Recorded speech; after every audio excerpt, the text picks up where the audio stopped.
Hello guys, എൻ്റെ പേര് Arun Mathew. Welcome to my channel. ഇന്ന് ഈ വീഡിയോയിൽ എങ്ങനെയാണ് സ്റ്റോക്ക് മാർക്കറ്റ് ഇൻവെസ്റ്റ്മെന്റ് സ്റ്റാർട്ട് ചെയ്യാൻ പറ്റുന്നതെന്ന് നോക്കാം.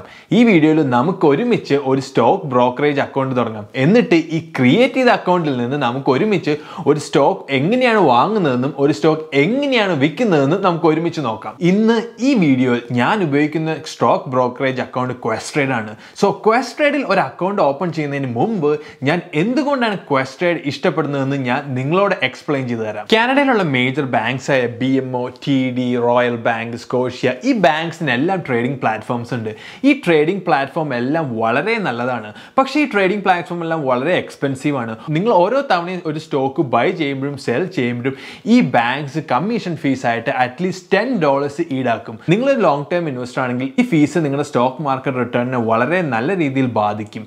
സോ ക്വസ്റ്റ്രേഡ് വഴി നിങ്ങളൊരു സ്റ്റോക്ക് വാങ്ങുകയോ വിൽക്കുകയോ ചെയ്താൽ മിക്ക സമയത്തും ക്വസ്റ്റ്രേഡ് $5 ആണ് കമ്മീഷൻ ആയിട്ട് ചാർജ് ചെയ്യുന്നത്. പിന്നെ ക്വസ്റ്റ്രേഡിൽ നിങ്ങൾ ETF വാങ്ങുമ്പോൾ അത് കംപ്ലീറ്റ്ലി ഫ്രീ ആണ്. സോ നിങ്ങളൊരു സ്റ്റോക്ക് മാർക്കറ്റ് ബിഗിനർ ആണ്, നിങ്ങൾക്ക് ഇൻവെസ്റ്റ്മെന്റ് ETF വഴിയാണ് നിങ്ങൾക്ക് സ്റ്റാർട്ട് ചെയ്യാൻ താല്പര്യമുണ്ടെങ്കിൽ ഇത് നിങ്ങൾക്ക് വളരെ നല്ലതാണ്. കാരണം ക്വസ്റ്റ്രേഡ് വഴി ETF വാങ്ങുമ്പോൾ നിങ്ങൾക്ക് $0 കമ്മീഷൻ ആണ്. സോ ക്വസ്റ്റ്രേഡ് അവരുടെ കമ്മീഷൻ സ്ട്രക്ചർ ചെയ്തിരിക്കുന്ന 1 cent per ഷെയർ ആണ്. അതായത് ക്വസ്റ്റ്രേഡ് വഴി നിങ്ങളൊരു സ്റ്റോക്ക് വാങ്ങുമ്പോൾ ആ വാങ്ങുന്ന നമ്പർ ഓഫ് ഷെയർസ് ബിലോ 500 ആണെങ്കിൽ ക്വസ്റ്റ്രേഡ് നിങ്ങൾക്ക് ചാർജ് ചെയ്യുന്നത് $495 ആയിരിക്കും. നിങ്ങൾ വാങ്ങുന്ന നമ്പർ ഓഫ് ഷെയർസ് അബോ 1000 ആണെങ്കിൽ ക്വസ്റ്റ്രേഡ് നിങ്ങൾക്ക് ചാർജ് ചെയ്യുന്നത് $1095 ആയിരിക്കും. നിങ്ങൾ വാങ്ങുന്ന number of shares below 500 and 1000 ആണെങ്കിൽ നിങ്ങളുടെ കമ്മീഷൻ ഓൾമോസ്റ്റ് $7 ആയിരിക്കും. നിങ്ങൾ ഈ വീഡിയോ കാണുവാണെങ്കിൽ നിങ്ങളൊരു ബിഗിനർ ആണെന്ന് ഞാൻ അസ്യൂം ചെയ്യുകയാണ്. സാധാരണ ബിഗിനേഴ്സ് വാങ്ങുന്ന നമ്പർ ഓഫ് ഷെയർസ് മിക്ക സമയത്തും ബിലോ 500 ആണ്. സോ മിക്ക സമയത്തും ക്വസ്റ്റ്രേഡ് നിങ്ങൾക്ക് ചാർജ് ചെയ്യാൻ പോകുന്ന കമ്മീഷൻ $495 ആയിരിക്കും. അടുത്തൊരു ക്വസ്റ്റ്രേഡിന്റെ മേജർ അഡ്വാൻറ്റേജ് എന്ന് പറഞ്ഞാൽ ക്വസ്റ്റ്രേഡിൽ നിങ്ങൾക്ക് US ഡോളറും കനേഡിയൻ ഡോളേഴ്സും ഹോൾഡ് ചെയ്യാം. ക്വസ്റ്റ്രേഡിന്റെ ഒരു മേജർ കോമ്പറ്റീറ്റർ ആണ് വെൽസിമ്പിൾ. വെൽസിമ്പിളിൽ നിങ്ങളൊരു US ഡോളേഴ്സ് വാങ്ങുമ്പോൾ നിങ്ങളുടെ കയ്യിലുള്ള കനേഡിയൻ ഡോളേഴ്സ് വെൽസിമ്പിൾ അതൊരു US ഡോളേഴ്സ് ആയിട്ട് കൺവേർട്ട് ചെയ്ത് ഈ കൺവേർട്ട് ചെയ്ത US ഡോളേഴ്സ് വെച്ചിട്ടാണ് നിങ്ങൾ ഈ സ്റ്റോക്ക് വാങ്ങുന്നത്. വെൽസിമ്പിൾ നിങ്ങൾക്ക് ഒരു 1.5 ഒരു കൺവേർഷൻ ഫീ നിങ്ങൾക്ക് ചാർജ് ചെയ്യും. പിന്നീട് നിങ്ങളുടെ US സ്റ്റോക്ക് വിൽക്കുമ്പോൾ നിങ്ങൾക്ക് കിട്ടുന്ന US ഡോളേഴ്സ് ആയിരിക്കും. ഈ US ഡോളേഴ്സ് നിങ്ങൾ കനേഡിയൻ ഡോളേഴ്സിൽ കൺവേർട്ട് ചെയ്യുമ്പോൾ അതിലും വെൽസിമ്പിൾ ഒരു 1.5 ട്രാൻസാക്ഷൻ ഫീ നിങ്ങൾക്ക് ചാർജ് ചെയ്യും. പക്ഷേ ക്വസ്റ്റ്രേഡ് വഴി ഒരു US സ്റ്റോക്ക് നിങ്ങൾ വിൽക്കുമ്പോൾ നിങ്ങൾക്ക് കിട്ടുന്ന US ഡോളേഴ്സ് അത് US ഡോളേഴ്സ് ആയിട്ട് തന്നെ നിങ്ങൾക്ക് ഈ ക്വസ്റ്റ്രേഡിൽ ഹോൾഡ് ചെയ്യും. പിന്നീട് ഒരു US സ്റ്റോക്ക് വാങ്ങാൻ നിങ്ങൾക്ക് ഈ US ഡോളേഴ്സ് യൂസ് ചെയ്യാം. അപ്പോൾ ആ ട്രാൻസാക്ഷൻ നിങ്ങൾക്ക് ഒരു കൺവേർഷൻ ഫീയും കൊടുക്കേണ്ട. കാരണം നിങ്ങളുടെ കയ്യിലുള്ള US ഡോളേഴ്സ് വെച്ചിട്ടാണ് നിങ്ങൾ US സ്റ്റോക്സ് വാങ്ങുന്നത്. സോ ഇനി പറയാൻ പോകുന്ന എൻ്റെ ക്വസ്റ്റ്രേഡിൻ്റെ ഫേവറേറ്റ് ഫീച്ചറാണ്. അതായത് ക്വസ്റ്റ്രേഡ് വഴി നിങ്ങളുടെ കയ്യിലുള്ള കനേഡിയൻ ഡോളേഴ്സ് നിങ്ങൾക്ക് US ഡോളേഴ്സിലേക്ക് ഫ്രീ ആയിട്ട് കൺവേർട്ട് ചെയ്യാം. സാധാരണ വെൽസിമ്പിൾ പോലെയുള്ള ബ്രോക്കേഴ്സ് ഈ കൺവേർഷൻ നടത്തുമ്പോൾ ഒരു 1.5 കൺവേർഷൻ ഫീ നിങ്ങൾക്ക് ചാർജ് ചെയ്യും. ഒരു എക്സാമ്പിൾ പറയുകയാണെങ്കിൽ നിങ്ങൾക്കൊരു $10,000 നിങ്ങൾക്ക് US ഡോളേഴ്സിലേക്ക് കൺവേർട്ട് ചെയ്യണം. സോ നിങ്ങൾ ഈ ട്രാൻസാക്ഷൻ വെൽസിമ്പിൾ വഴിയാണ് ചെയ്യണമെങ്കിൽ നിങ്ങൾക്ക് ഓൾമോസ്റ്റ് $150 ട്രാൻസാക്ഷൻ ഫീ വരും. പക്ഷേ ഈ ട്രാൻസാക്ഷൻ നിങ്ങൾ ക്വസ്റ്റ്രേഡ് വഴിയാണ് ചെയ്യണമെങ്കിൽ നിങ്ങൾക്ക് ആകെ വരുന്ന കോസ്റ്റ് എന്ന് പറഞ്ഞാൽ അതിൻ്റെ ട്രാൻസാക്ഷൻ ഫീ ആണ്. അതായത് നേരത്തെ പറഞ്ഞ പോലെ $495 to $995. നിങ്ങളിത് ചെയ്യുന്നത് നോർബിറ്റ് ഗാംബിറ്റ്സ് വഴിയാണ്. ഈ നോർബിറ്റ് ഗാംബിറ്റ്സ് എന്ന് പറഞ്ഞ പേര് കേട്ട് ഞെട്ടണ്ട. ഈ പ്രോസസ്സ് വളരെ സിമ്പിൾ ആണ്. അതായത് നിങ്ങളൊരു കറൻസി ETF നിങ്ങൾ കനേഡിയൻ ഡോളേഴ്സിൽ വാങ്ങുന്നു. സോ ക്വസ്റ്റ്രേഡ് നിങ്ങളുടെ ഈ ETF അത് US ETF-ലേക്ക് കൺവേർട്ട് ചെയ്ത് തരുന്നു. പിന്നീട് ആ ETF നിങ്ങൾ സെല് ചെയ്യുമ്പോൾ നിങ്ങൾക്ക് കിട്ടുന്ന US ഡോളേഴ്സ് ആയിരിക്കും. ആ സെല് ചെയ്യുമ്പോൾ നിങ്ങൾക്ക് കിട്ടുന്ന US ഡോളേഴ്സ് നിങ്ങളുടെ ക്വസ്റ്റ്രേഡ് അക്കൗണ്ടിൽ US ഡോളേഴ്സ് ആയിട്ട് ഹോൾഡ് ചെയ്യാം. സോ ഈ പ്രോസസ്സ് ഞാൻ വേറെ വീഡിയോയിൽ നല്ല രീതിയിൽ ഞാൻ നിങ്ങൾക്ക് എക്സ്പ്ലെയിൻ ചെയ്ത് തരാം. ക്വസ്റ്റ്രേഡിൽ നിങ്ങളൊരു അക്കൗണ്ട് തുടങ്ങുമ്പോൾ നിങ്ങൾക്ക് $1,000 നിങ്ങൾക്ക് ഡെപ്പോസിറ്റ് ചെയ്യണം. ഈ ഡെപ്പോസിറ്റ് ചെയ്ത് $1,000 വെച്ചിട്ട് നിങ്ങൾക്ക് സ്റ്റോക്കോ ETF അങ്ങനെ എന്ത് വേണമെങ്കിലും വാങ്ങാം. ഈ $1,000 ഡെപ്പോസിറ്റ് ചെയ്ത് കഴിഞ്ഞാൽ മന്ത്ലി ഫീസ്, മെയിൻ്റനൻസ് ഫീസ് അങ്ങനെ ഒരു ഫീസും ക്വസ്റ്റ്രേഡ് നിങ്ങളുടെ കയ്യിൽ നിന്ന് ചാർജ് ചെയ്യില്ല. പിന്നെ എനിക്ക് നിങ്ങളോട് പറയാനുള്ള ക്വസ്റ്റ്രേഡ് നിങ്ങളുടെ കയ്യിൽ നിന്ന് ഒരു ECN ഫീസ് എന്ന് പറഞ്ഞ ഫീസ് ഈടാക്കും. അതായത് നിങ്ങൾ ക്വസ്റ്റ്രേഡിൽ ഒരു ട്രാൻസാക്ഷൻ നടത്തുമ്പോൾ ക്വസ്റ്റ്രേഡ് ചിലപ്പോൾ 2 സെന്റ് അല്ലെങ്കിൽ 1 സെന്റ് ആയിട്ട് ECN ഫീസ് നിങ്ങൾക്ക് ഈടാക്കും. ഇത് വളരെ ചെറിയൊരു ഫീ ആണ്. നിങ്ങൾ ഇതിനെപ്പറ്റി പറയേണ്ട ഒരാവശ്യമില്ല. നിങ്ങൾക്ക് ADR അല്ലെങ്കിൽ OTC മാർക്കറ്റിൽ ട്രേഡ് ചെയ്യുന്ന സ്റ്റോക്സ്, അതായത് stocks like Alibaba, Tencent, British American tobacco company, ഇങ്ങനത്തെ സ്റ്റോക്സ് എല്ലാം നിങ്ങൾക്ക് പല ബ്രോക്കറേജിലും ഓൺ ചെയ്യാൻ സാധിക്കില്ല. പക്ഷേ ക്വസ്റ്റ്രേഡിൽ കൂടെ നിങ്ങൾക്ക് ഇങ്ങനത്തെ സ്റ്റോക്സ് എല്ലാം ബൈയും സെല്ലും ചെയ്യാൻ സാധിക്കും. ഇതൊക്കെ കൊണ്ടാണ് ഞാൻ ക്വസ്റ്റ്രേഡ് ഉപയോഗിക്കാൻ കാരണം. ഇനി നമുക്ക് ക്വസ്റ്റ്രേഡിൽ കൂടെ ഒരു അക്കൗണ്ട് സ്റ്റാർട്ട് ചെയ്ത് ആ അക്കൗണ്ട് ഫണ്ട് ചെയ്ത് ആ അക്കൗണ്ടിൽ കൂടെ നമുക്കൊരു സ്റ്റോക്ക് ബൈയും സെല്ലും ചെയ്യാം. സോ നിങ്ങൾക്കൊരു ക്വസ്റ്റ്രേഡ് അക്കൗണ്ട് തുടങ്ങാൻ താല്പര്യമുണ്ടെങ്കിൽ ഈ വീഡിയോയുടെ താഴെ ലിങ്ക് കൊടുത്തിട്ടുണ്ട്. ആ ലിങ്ക് ഉപയോഗിച്ച് നിങ്ങൾ ക്വസ്റ്റ്രേഡ് അക്കൗണ്ട് തുടങ്ങുവാണെങ്കിൽ നിങ്ങൾക്ക് $50 ഇൻ കമ്മീഷൻ ഫീ ട്രേഡ്സ് കിട്ടും. അതായത് നിങ്ങളുടെ ആദ്യത്തെ 10 ട്രേഡിന് നിങ്ങൾക്ക് കമ്മീഷൻ ഒന്നും കൊടുക്കേണ്ട ആവശ്യമില്ല. സോ നിങ്ങൾക്ക് ഈ റെഫറൽ ലിങ്ക് ഈ വീഡിയോയുടെ ഡിസ്ക്രിപ്ഷന്റെ അടിയിൽ കാണാം. സോ ഇത് ഞാൻ April 1 പോസ്റ്റ് ചെയ്ത വീഡിയോ ആണ്. ഈ വീഡിയോയുടെ ഡിസ്ക്രിപ്ഷനിൽ ക്വസ്റ്റ്രേഡിന്റെ റെഫറൽ ലിങ്ക് കൊടുത്തിട്ടുണ്ട്. നമുക്ക് ഈ ലിങ്ക് ഉപയോഗിച്ചിട്ട് ക്വസ്റ്റ്രേഡ് അക്കൗണ്ട് സ്റ്റാർട്ട് ചെയ്യാം. ഇതാണ് ക്വസ്റ്റ്രേഡിന്റെ ഹോം പേജ്. ഒരു അക്കൗണ്ട് ഓപ്പൺ ചെയ്യാൻ നമുക്ക് ഓപ്പൺ ആൻഡ് അക്കൗണ്ട് ക്ലിക്ക് ചെയ്യാം. ഈ കാണുന്ന 4 അക്കൗണ്ടാണ് മെയിൻ ആയിട്ട് കനേഡിയൻസ് സ്റ്റോക്ക് മാർക്കറ്റ് ഇൻവെസ്റ്റ് ചെയ്യാൻ ഉപയോഗിക്കുന്നത്. ആദ്യത്തെ മാർജിൻ അക്കൗണ്ട്. മാർജിൻ ഒരു ടാക്സബിൾ അക്കൗണ്ട് ആണ്. രണ്ടാമത്തെ ടാക്സ് ഫ്രീ സേവിങ്സ് അക്കൗണ്ട്. ഇതൊരു ടാക്സ് രജിസ്റ്റേർഡ് അക്കൗണ്ട് ആണ്. മൂന്നാമത്തെ RRSP, ഇതും ഒരു ടാക്സ് രജിസ്റ്റേർഡ് അക്കൗണ്ട് ആണ്. പിന്നെ നാലാമത്തെ ഫോറക്സ്. ഇന്ന് ഈ അക്കൗണ്ടിൽ ഞാനൊരു മാർജിൻ അക്കൗണ്ട് ആണ് തുടങ്ങുന്നത്, അതായത് ടാക്സബിൾ അക്കൗണ്ട്. എനിക്ക് ഈ TFSA അക്കൗണ്ടും RRSP അക്കൗണ്ടും ക്വസ്റ്റേഡിൽ ഓൾറെഡി ഉണ്ട്. അത് കാരണമാണ് ഞാൻ ഈ ക്യാഷ് അക്കൗണ്ട് തുടങ്ങുന്നത്.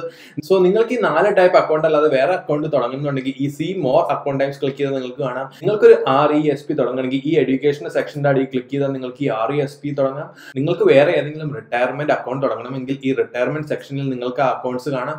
സോ മെയിൻ ആയിട്ട് കനേഡിയൻസ് ഉപയോഗിക്കുന്നത് ഈ 3 ടൈപ്പ് അക്കൗണ്ട് ആണ്, അതായത് മാർജിൻ അല്ലെങ്കിൽ ടാക്സ് ഫ്രീ സേവിങ്സ് അക്കൗണ്ട് അല്ലെങ്കിൽ RRSP. 3 അക്കൗണ്ട് തുടങ്ങാൻ സെയിം പ്രൊസീജിയേഴ്സ് ആണ്. സോ അത് കാരണം ഞാൻ ഈ വീഡിയോയിൽ സ്റ്റാർട്ട് ചെയ്യുന്നത് മാർജിൻ അക്കൗണ്ട് ആണ്. നിങ്ങൾക്ക് ഒരു RRSP അല്ലെങ്കിൽ TFSA തുടങ്ങാൻ ഈ സെയിം പ്രൊസീജിയേഴ്സ് നിങ്ങൾക്ക് ഫോളോ ചെയ്താൽ മതി. സോ അപ്പോൾ ഞാൻ ആഡ് ക്ലിക്ക് ചെയ്യുവാണ്. ഞാനിത് ക്ലിക്ക് ചെയ്തപ്പോൾ തന്നെ ക്വസ്റ്റേഡ് ഈ ലിങ്ക് ഒരു റെഫറൽ ലിങ്ക് ആണ് അവർക്ക് മനസ്സിലായി. സോ അത് കാരണമാണ് ഈ ഓഫർ കോഡ് ഇവിടെ ഡിസ്പ്ലേ ചെയ്തേക്കുന്നത്. അതായത് നിങ്ങൾ ക്വസ്റ്റേഡ് വഴി സ്റ്റോക്ക് വാങ്ങുകയോ വിൽക്കുകയോ ചെയ്താൽ നിങ്ങൾക്ക് $50 റിബേറ്റ് ആയിട്ട് കിട്ടും, അല്ലെങ്കിൽ $10,000 in managed free for N year. അതായത് ക്വസ്റ്റേഡ് നിങ്ങളുടെ $10,000 പോർട്ട്ഫോളിയോ ഫ്രീ ആയിട്ട് ഒരു വർഷത്തേക്ക് മാനേജ് ചെയ്ത് തരും. സോ അപ്പൊ ഞാൻ ഈ I have agreed to terms and conditions click ചെയ്തു, എന്നിട്ട് ഓപ്പൺ നൗ ക്ലിക്ക് ചെയ്തു. അപ്പോൾ let's open a new account ആണ്. സോ ഞാൻ കണ്ടിന്യൂ കൊടുത്തു. ഈ പേജിൽ ക്വസ്റ്റേഡ് 4 ഇൻഫർമേഷൻ റിക്വസ്റ്റ് ചെയ്യുന്നത് first name, last name, email, phone number. ഞാൻ ഈ 4 ഇൻഫർമേഷൻ ഇവിടെ എൻ്റർ ചെയ്യുവാണ്. ഈ ഇൻഫർമേഷൻ എൻ്റർ ചെയ്ത് കഴിഞ്ഞ് ഞാൻ കണ്ടിന്യൂ ക്ലിക്ക് ചെയ്തു. അത് കഴിഞ്ഞ് ഇവർ റിക്വസ്റ്റ് ചെയ്യുന്നത് ഒരു യൂസർ ID ക്രിയേറ്റ് ചെയ്യാനാണ്. അത് കഴിഞ്ഞ് ഏതെങ്കിലും ഒരു പാസ്വേഡ് നിങ്ങൾക്ക് ക്രിയേറ്റ് ചെയ്യാം. അത് ഞാൻ കണ്ടിന്യൂടെ ക്ലിക്ക് ചെയ്യുകയാണ്. സോ അടുത്ത പേജിൽ ക്വസ്റ്റേഡ് റിക്വസ്റ്റ് ചെയ്യുന്ന 4 മെയിൻ ഇൻഫർമേഷൻ ആണ്: personal, employment, financial and citizenship. നമുക്ക് ആദ്യം പേഴ്സണൽ വെച്ച് സ്റ്റാർട്ട് ചെയ്യാം. സോ ഞാനിവിടെ കണ്ടിന്യൂ ക്ലിക്ക് ചെയ്യുകയാണ്. സോ ഇവർ ഈ പേജിൽ റിക്വസ്റ്റ് ചെയ്യുന്നത് first name, middle name, last name, phone number, email address, date of birth, commercial status, പിന്നെ കൺട്രി ഓഫ് റെസിഡൻസ്, പിന്നെ നിങ്ങളുടെ അഡ്രസ്സ്. അടുത്ത ഇൻഫർമേഷൻ ഇവർ റിക്വസ്റ്റ് ചെയ്യുന്നത് നിങ്ങളുടെ എംപ്ലോയ്മെന്റിനെ പറ്റിയാണ്. ആദ്യം ചോദിക്കുന്നത് നിങ്ങൾ ആദ്യം എംപ്ലോയിഡ് ആണെന്നാണ്. സോ എംപ്ലോയിഡ് ക്ലിക്ക് ചെയ്യുമ്പോൾ name of the employer, type of the business, job title, work phone number. പിന്നെ അവർ റിക്വസ്റ്റ് ചെയ്യുന്ന എംപ്ലോയർ അഡ്രസ് ആണ്. അടുത്തതായിട്ട് 3 yes or no ക്വസ്റ്റൻ ഉണ്ട്. അതായത് are you employed by a security dealer or stock exchange. അവർ ചോദിക്കുന്നത് നിങ്ങൾ ഒരു സ്റ്റോക്ക് ബ്രോക്കർ ആണെന്നാണ്. സോ നിങ്ങൾ ഈ വീഡിയോ കാണുവാണെങ്കിൽ സ്റ്റോക്ക് ബ്രോക്കർ അല്ല എന്ന് ഞാൻ അസ്യൂം ചെയ്യുവാണ്. സോ അടുത്ത അവർ ചോദിക്കുന്നത് നിങ്ങൾക്ക് ഇൻസൈഡർ ട്രേഡിംഗ് ചെയ്യാൻ പറ്റുമെന്നാണ്. അതായത് നിങ്ങളൊരു കമ്പനിയുടെ ഉള്ളിൽ വർക്ക് ചെയ്യുന്നു, ആ കമ്പനിയുടെ സ്റ്റോക്സ് ആ കമ്പനിയുടെ ഓപ്പറേഷൻസ് അനുസരിച്ച്, അതായത് ആ കമ്പനി ഇനി അടുത്ത വർഷം ഹ്യൂജ് പ്രോഫിറ്റിൽ റിപ്പോർട്ട് ചെയ്യാൻ പറ്റുമെന്ന് നിങ്ങൾക്ക് ഓൾറെഡി അറിയുവാണ്. ഈ നോളജ് വെച്ചിട്ട് നിങ്ങൾ ആ കമ്പനിയുടെ സ്റ്റോക്ക് വാങ്ങിച്ചാൽ നിങ്ങൾ ഇൻസൈഡർ ട്രേഡിംഗ് ആണ് ചെയ്യുന്നത്. ഇവർ ചോദിക്കുന്നത് ഈ അക്കൗണ്ടിൽ നിങ്ങൾ ഇൻസൈഡർ ട്രേഡിംഗ് ചെയ്യുമോ എന്നാണ്. സോ ഞാൻ നോ ക്ലിക്ക് ചെയ്യുവാണ്. അടുത്തവർ ചോദിക്കുന്ന are you A politically exposed person. So ഞാൻ നോ ക്ലിക്ക് ചെയ്യുവാണ്. അടുത്തവർ ചോദിക്കുന്ന ഫൈനാൻഷ്യൽ ഇൻഫർമേഷൻ ആണ്. അതായത് നിങ്ങളുടെ ആനുവൽ ഇൻകം, പിന്നെ നിങ്ങളുടെ ലിക്വിഡ് അസറ്റ്സ്, അതായത് നിങ്ങളുടെ cash, bond, GIC, stock, mutual fund, ഇതിലൊക്കെ എത്ര ക്യാഷ് ഉണ്ട് നിങ്ങൾ അതെല്ലാം ആഡ് ചെയ്ത് ഇവിടെ എൻ്റർ ചെയ്യണം. അടുത്തവർ ചോദിക്കുന്നത് നിങ്ങളുടെ ഫിക്സഡ് അസറ്റ്സ്, അതായത് നിങ്ങളുടെ വീട്, നിങ്ങളുടെ കാറ്. അടുത്തവർ ചോദിക്കുന്നത് നിങ്ങളുടെ ലയബിലിറ്റീസ്, അതായത് credit card, loans, mortgage, line of credit. So അതെല്ലാം എൻ്റർ ചെയ്യുമ്പോൾ നിങ്ങളുടെ നെറ്റ് വർത്ത് അവരോട് ഡിസ്പ്ലേ ചെയ്യും. സോ അടുത്തവർ ചോദിക്കുന്ന സിറ്റിസൺഷിപ്പിന്റെ ഇൻഫർമേഷൻ ആണ്. സോ ഞാൻ കനേഡിയൻ സിറ്റിസൺ അല്ല, ഞാൻ ഇന്ത്യൻ സിറ്റിസൺ ആണ്. നിങ്ങൾ ഒരു കനേഡിയൻ അല്ലെങ്കിൽ ഇന്ത്യൻ സിറ്റിസൺ ആണെങ്കിൽ നിങ്ങൾക്ക് ആ ഇൻഫർമേഷൻ അവിടെ കൊടുക്കാം. പിന്നെ അവർ ചോദിക്കുന്നത് where you born in USA. ഞാൻ നോ കൊടുക്കണം. പിന്നെ അവർ റിക്വസ്റ്റ് ചെയ്യുന്നത് നിങ്ങളുടെ സോഷ്യൽ ഇൻഷുറൻസ് നമ്പർ ആണ്. ഇത് ഭയങ്കര ഇമ്പോർട്ടന്റ് ഇൻഫർമേഷൻ ആണ് ടാക്സ് പർപ്പസിന്. പിന്നെ അവർ ചോദിക്കുന്നത് ഈ സോഷ്യൽ ഇൻഷുറൻസ് നമ്പർ ID പർപ്പസിന് അവർക്ക് ഉപയോഗിക്കാൻ പറ്റുമെന്നാണ്. ഞാനിവിടെ യെസ് കൊടുക്കുവാണ്. അടുത്തവർ ചോദിക്കുന്നത് നിങ്ങൾ വേറെ രാജ്യത്തിൽ ടാക്സ് റെസിഡന്റ് ആണോ എന്നാണ്, അതായത് other than US and Canada. ഞാൻ ഇവിടെ നോ കൊടുക്കുവാണ്. അടുത്തത് ഈ ടാക്സ് റെസിഡൻസി കൺഫേം ചെയ്യാൻ ഞാൻ ഈ ചെക്ക് ബോക്സ് ചെക്ക് ചെയ്യുവാണ്.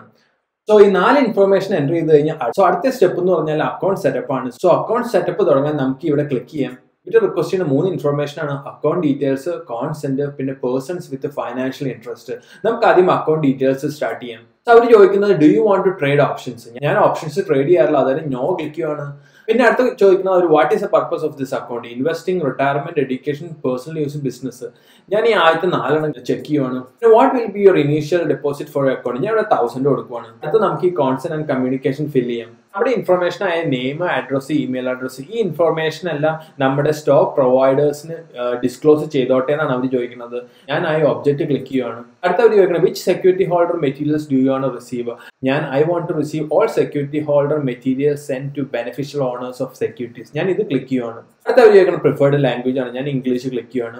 അടുത്തവർ ചോദിക്കുന്ന ഇൻഫർമേഷൻ എല്ലാം എല്ലാ സെക്യൂരിറ്റീസിലേക്കും അപ്ലൈ ചെയ്തോട്ടെ എന്നാണ് ഞാൻ ഈ ചെക്ക് ബോക്സ് ചെക്ക് ചെയ്യുവാണ്. അടുത്തത് നമ്മുടെ ഇമെയിൽ അഡ്രസ്സിലേക്ക് ഈ പറഞ്ഞ മെറ്റീരിയൽസ് എല്ലാം സെൻഡ് ചെയ്തോട്ടെ എന്നാണ് അവർ ചോദിക്കുന്നത്. ഞാൻ ഈ ചെക്ക് ബോക്സ് ചെക്ക് ചെയ്യുവാണ്. അടുത്ത ഇൻഫർമേഷൻ റിക്വസ്റ്റ് ചെയ്യുന്ന പേഴ്സൺസ് വിത്ത് ഫൈനാൻഷ്യൽ ഇൻട്രസ്റ്റ് ആണ്. അവർ ചോദിക്കുന്നത് would you like a reminder displayed after you finishing set up your account with instruction to add person with financial interest. ഈ അക്കൗണ്ട് വേറെ ആരും control ചെയ്യുന്നില്ല, ഈ അക്കൗണ്ട് ഞാൻ മാത്രമാണ് കൺട്രോൾ ചെയ്യുന്നത്, അത് കാരണം no I don't need to add any person with financial interest check ചെയ്യുവാണ്. അത് കഴിഞ്ഞ് ഇത് കൺഫേം ചെയ്യാൻ ഞാൻ ഈ ചെക്ക് ബോക്സ് ചെക്ക് ചെയ്യുവാണ്. അത് കഴിഞ്ഞ് ഞാൻ ഡൺ ക്ലിക്ക് ചെയ്യുവാണ്. അത് കഴിഞ്ഞ് എഗ്രിമെന്റ്സ് ആണ്. സോ ഞാൻ ഈ 3 എഗ്രിമെന്റ്സ് അക്സെപ്റ്റ് ചെയ്തു. അത് ഞാൻ ഡൺ ക്ലിക്ക് ചെയ്തു. അടുത്ത ശകലം ഡോക്യുമെന്റ്സ് സൈൻ ചെയ്യാനുള്ളത് എനിക്ക് ഈ ഡോക്യുമെന്റ് ഈ സൈൻ ചെയ്യാം. ഞാൻ അത് തന്നെ ഈ സൈൻ ചെയ്യാൻ പോവാണ്. സോ ഞാൻ ഈ ഡോക്യുമെന്റ് സൈൻ ചെയ്തു. അടുത്ത സ്റ്റെപ്പ് എന്ന് പറഞ്ഞാൽ ഒരു ഗവൺമെന്റ് ഇഷ്യൂഡ് ID അപ്ലോഡ് ചെയ്യാനാണ്. ഞാൻ ഇവിടെ എന്റെ ഡ്രൈവേഴ്സ് ലൈസൻസ് അപ്ലോഡ് ചെയ്യും. ഇതിന്റെ ഫൈനൽ സ്റ്റെപ്പ് എന്ന് പറഞ്ഞാൽ ഫണ്ട് യുവർ അക്കൗണ്ട് ആണ്. ഈ അക്കൗണ്ട് ഫണ്ട് ചെയ്യാൻ നമുക്ക് 4 ഓപ്ഷൻസ് ആണുള്ളത്. Online banking, pre authorised deposit, Interac online, transfer account Questrade. So ഞാൻ ക്വസ്റ്റഡിലേക്ക് എമൗണ്ട് ആഡ് ചെയ്യുന്നത് ബിൽ പേയ്മെന്റ് വഴിയാണ്. സോ ഈ ഓൺലൈൻ ബാങ്കിങ് ക്ലിക്ക് ചെയ്ത് കഴിഞ്ഞാൽ നിങ്ങൾ ഇപ്പോൾ സ്റ്റാർട്ട് ചെയ്ത അക്കൗണ്ടിന്റെ അക്കൗണ്ട് നമ്പർ നിങ്ങൾക്ക് ഇവിടെ നിന്ന് കിട്ടും. ഇവിടെ എനിക്ക് എന്റെ 3 അക്കൗണ്ട് ഉണ്ട്. ആദ്യത്തെ ടാക്സ് ഫ്രീ സേവിങ്സ് അക്കൗണ്ട്, രണ്ടാമത്തെ RRSP, പിന്നെ മൂന്നാമത്തെ ഇപ്പോൾ സ്റ്റാർട്ട് ചെയ്ത മാർജിൻ അക്കൗണ്ട്. ഈ സ്റ്റാർട്ട് ചെയ്ത മാർജിൻ അക്കൗണ്ടിന്റെ അക്കൗണ്ട് നമ്പർ ഞാൻ ഇവിടെ നോട്ട് ചെയ്തിട്ടുണ്ട്. എന്നിട്ട് ഈ അക്കൗണ്ട് നമ്പറിലേക്ക് ഞാൻ എന്റെ മൊബൈൽ ബാങ്കിങ് ആപ്പ് വഴി എന്റെ ഫണ്ട് ഞാൻ ട്രാൻസ്ഫർ ചെയ്യും. ആദ്യം നിങ്ങൾ നിങ്ങളുടെ ഓൺലൈൻ ബാങ്കിങ് ആപ്പിൽ പോയിട്ട് പേ ബിൽസ് ക്ലിക്ക് ചെയ്യുക. എന്നിട്ട് നിങ്ങൾ ക്വസ്റ്റഡ് ഒരു പേ ആയിട്ട് ആഡ് ചെയ്യുക. സോ ക്വസ്റ്റഡ് പേ ആയിട്ട് ആഡ് ചെയ്യാൻ പേയുടെ നെയിമിൽ ക്വസ്റ്റഡ് എന്ന് സെർച്ച് ചെയ്യുക. ഇവിടെ എനിക്ക് സെർച്ച് ചെയ്തപ്പോൾ എനിക്ക് 2 ഓപ്ഷനാണ് വന്നത്. ഞാൻ എൻ്റെ അത് ക്വസ്റ്റഡ് ഇങ്ക് സെലക്ട് ചെയ്തു. സോ ക്വസ്റ്റഡ് ഇങ്ക് സെലക്ട് ചെയ്തപ്പോൾ ഇവർ എന്നോട് ക്വസ്റ്റഡ് അക്കൗണ്ട് നമ്പർ റിക്വസ്റ്റ് ചെയ്തു. സോ നമ്മൾ നേരത്തെ ഓപ്പൺ ചെയ്ത ക്വസ്റ്റഡ് അക്കൗണ്ട് നമ്പർ ഞാൻ ഇവിടെ എൻ്റർ ചെയ്യുവാണ്. പേ ഈ ആഡ് ചെയ്ത് കഴിഞ്ഞ് ആഡ് ചെയ്ത പേയിലേക്ക് ഞാനൊരു $1000 ട്രാൻസ്ഫർ ചെയ്യാണ്. ട്രാൻസ്ഫർ ചെയ്ത $1000 ക്വസ്റ്റഡിൽ നെക്സ്റ്റ് ബിസിനസ് ഡേ ആകുമ്പോഴത്തേക്കും ഈ $1000 അവൈലബിൾ ആയിരിക്കും. ഇപ്പോൾ നമ്മൾ ക്വസ്റ്റഡ് അക്കൗണ്ട് ഫണ്ട് ചെയ്ത് കഴിഞ്ഞു. ഇനി നമുക്ക് എങ്ങനെയാണ് ഒരു സ്റ്റോക്ക് എങ്ങനെയാണ് ബൈ അല്ലെങ്കിൽ സെല്ല് ചെയ്യണേ എന്ന് നമുക്ക് നോക്കാം. നിങ്ങൾ ക്വസ്റ്റഡ് അക്കൗണ്ടിൽ ലോഗിൻ ചെയ്യുമ്പോൾ നിങ്ങളുടെ റൈറ്റ് ഹാൻഡ് കോർണറിൽ ഒരു ബൈ ആൻഡ് സെൽ ബട്ടൺ കാണാം. നിങ്ങൾ ആ ബട്ടൺ ക്ലിക്ക് ചെയ്യുമ്പോൾ ഈ വിൻഡോ പോപ്പപ്പ് ആവും. സോ ആദ്യം നമുക്ക് എങ്ങനെയാണ് ഒരു സ്റ്റോക്ക് വാങ്ങണ്ടേ എന്ന് നോക്കാം. സോ ഇവിടെ ഞാൻ വാങ്ങുന്നത് XIC എന്ന് പറഞ്ഞൊരു ETF ആണ്. ഈ ETF പ്രൈസ് $30.80 ആണ്. ആദ്യം നമുക്ക് എത്ര എണ്ണമാണ് വാങ്ങേണ്ടതെന്ന് നമ്മൾ ക്വസ്റ്റഡിനോട് പറയണം. സോ അത് നമുക്ക് ക്വാണ്ടിറ്റി നമുക്ക് 10 കൊടുക്കാം. ഞാൻ സാധാരണ 2 ലിമിറ്റ് ടൈപ്പാണ് ഉപയോഗിക്കുന്നത്. ആദ്യത്തെ മാർക്കറ്റ്, അതായത് ഇപ്പോൾ XIC.TOയുടെ മാർക്കറ്റ് പ്രൈസ് എത്രയാണോ ആ പ്രൈസിന് എനിക്ക് ഈ ETF വാങ്ങാം. അല്ലെങ്കിൽ എനിക്ക് ലിമിറ്റ് കൊടുക്കാം. ഈ ലിമിറ്റ് കൊടുക്കുമ്പോൾ എനിക്ക് ഇവിടെ ലിമിറ്റ് പ്രൈസും കൊടുക്കേണ്ടി വരും. സോ ഞാനിവിടെ 25 കൊടുത്തു. സോ ഇതിന്റെ അർത്ഥം എന്ന് പറഞ്ഞാൽ ഈ XIC.TO എന്ന ETF പ്രൈസ് എപ്പോൾ $25 ആവണോ അപ്പോൾ ഈ ഓർഡർ എക്സിക്യൂട്ട് ആവും. ഈ എക്സാമ്പിളിൽ നമുക്ക് ലിമിറ്റ് കൊടുക്കാം. സോ ഞാൻ ഇവിടെ ബൈ കൊടുക്കുവാണ്. സോ ഈ ബോക്സ് നമ്മുടെ ട്രാൻസാക്ഷന്റെ ഒരു സമ്മറിയാണ് പറയുന്നത്. ഈ ട്രാൻസാക്ഷൻ ക്വസ്റ്റഡ് എനിക്ക് ചാർജ് ചെയ്യുന്നത് വെറും 4 cents ആണ്. XICയുടെ 10 ഷെയർ $25 വാങ്ങുമ്പോൾ എനിക്ക് വരുന്ന കോസ്റ്റ് $250 ആണ്. സോ ഈ ചേഞ്ച് ഇൻ ബൈയിങ് പവർ എന്ന് പറഞ്ഞാൽ എന്റെ ടോട്ടൽ അക്കൗണ്ടിൽ നിന്ന് ഈ ട്രാൻസാക്ഷൻ എടുക്കുന്ന ഫണ്ടാണ്. അതായത് $250.03. അങ്ങനെയാണ് ഒരു സ്റ്റോക്ക് വാങ്ങുന്നത്. ഇനി സെല് ചെയ്യാനും ഈ സെയിം പ്രൊസീജിയർ ആണ്. ആദ്യം നമ്മൾ ക്വാണ്ടിറ്റി എഴുതുന്നു, അത് കഴിഞ്ഞിട്ട് നമ്മൾ മാർക്കറ്റ് കൊടുക്കുന്നു. അതിന്റെ അർത്ഥം നമ്മൾ XIC മാർക്കറ്റ് പ്രൈസിന് സെല് ചെയ്യണം. സെല് ചെയ്യുമ്പോഴും നമുക്ക് ലിമിറ്റ് പ്രൈസ് കൊടുക്കാം. ഞാനിവിടെ 32 കൊടുത്തത്. അതായത് XICന്റെ പ്രൈസ് 32 ആകുമ്പോൾ ഈ ഓർഡർ എക്സിക്യൂട്ട് ആകും. സോ സെല് ചെയ്യാൻ നമ്മൾ ഈ സെൽ ബട്ടൺ ക്ലിക്ക് ചെയ്യുന്നു.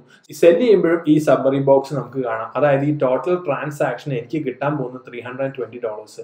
ഈ ട്രാൻസാക്ഷൻ ക്വസ്റ്റഡ് എനിക്ക് ചാർജ് ചെയ്യുന്നത് $5. കാരണം ETF സെല് ചെയ്യുമ്പോൾ ക്വസ്റ്റഡ് കമ്മീഷൻ ചാർജ് ചെയ്യും. ഇപ്പോൾ ഞാൻ ഈ സെൻഡ് ഓർഡർ കൊടുക്കുകയാണെങ്കിൽ ഈ ഓർഡർ ഇപ്പോൾ എക്സിക്യൂട്ട് ചെയ്യില്ല. എപ്പോഴാണ് ഈ XICയുടെ പ്രൈസ് 32 ആവുന്നത് അപ്പോൾ ഈ ഓർഡർ എക്സിക്യൂട്ട് ആവും.